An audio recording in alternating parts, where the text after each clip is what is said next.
আসসালামু আলাইকুম এভরিওয়ান। আশা করি প্রত্যেকে ভালো আছেন। আজকের এই ভিডিওতে জানাবো বাংলাদেশ পুলিশ কনস্টেবলের মাঝে কি কি কাগজপত্র নিয়ে দিতে হয়। তো চলুন শুরু করি। একজন সাধারণ প্রার্থীকে মোট 7টি কাগজপত্র এবং যারা কোঠা প্রার্থী আছেন তাদের কোঠা সনদ সহ মোট 8টি কাগজপত্র নিয়ে দিতে হবে। তো প্রথমে admit card 2 copy colour print. Admit card কিভাবে ডাউনলোড করবেন? আপনার মাঠ হওয়ার 1 সপ্তাহ বা 3 দিন আগে আপনার ফোনে সিলেক্টেড অথবা নন সিলেক্টেড এসএমএস আসবে। আপনি যদি সিলেক্টেড হয়ে থাকেন তাহলে আপনার ডাউনলোড লিঙ্ক থাকবে, সেই ডাউনলোড লিঙ্ক থেকে ডাউনলোড করে নিতে পারবেন। শিক্ষাগত যোগ্যতার মূল সনদপত্র, যারা এসএসসি পাস করেছেন তাদের সার্টিফিকেট, যাদের সার্টিফিকেট নেই তারা মার্কশিট নিয়ে যাবেন, অবশ্যই মূল কপিটা নিয়ে যাবেন। চারিত্রিক সনদপত্র, আপনার সর্বশেষ শিক্ষা প্রতিষ্ঠান থেকে এটি নিতে হবে।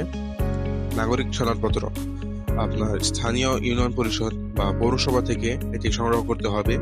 এরপর অভিভাবকের সম্মতিপত্র, পুলিশ রিক্রুটমেন্ট ওয়েবসাইট থেকে এটি ডাউনলোড করে নিতে হবে।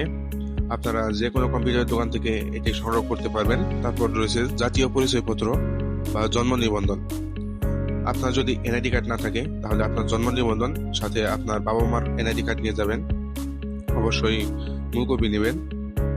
এরপর সদ্য তোলা 3 কপি রঙিন ছবি অবশ্যই সত্যায়িত করতে হবে বিশেষ গ্যাজেট দ্বারা। এবং সর্বশেষ যারা কোঠা প্রার্থী আছেন তাদের কোঠা সনদ নিতে হবে। আর যাদের মূল কাগজপত্র না থাকবে তারা সত্যায়িত করে নিয়ে যাবেন। আর কি গুরুত্বপূর্ণ বিষয়, মাঠে একটি কাগজপত্র না নিলে আপনাকে মাঠ থেকে বাদ করতে হতে পারে। তো সবাই কাগজপত্র এখান থেকে গুছিয়ে রাখেন। যাদের 10 তারিখে মাঠ আছে তারা এখন থেকে কাগজ সংগ্রহ করেন, পরবর্তী সময় যাতে সমস্যা না হয়। আর যদি কাগজপত্র নিয়ে বা অন্য কোনো বিষয় নিয়ে কোনো সমস্যা থাকে কমেন্ট করে জানাতে পারেন বা ইনবক্সে যোগাযোগ করতে পারেন। ধন্যবাদ সকলকে।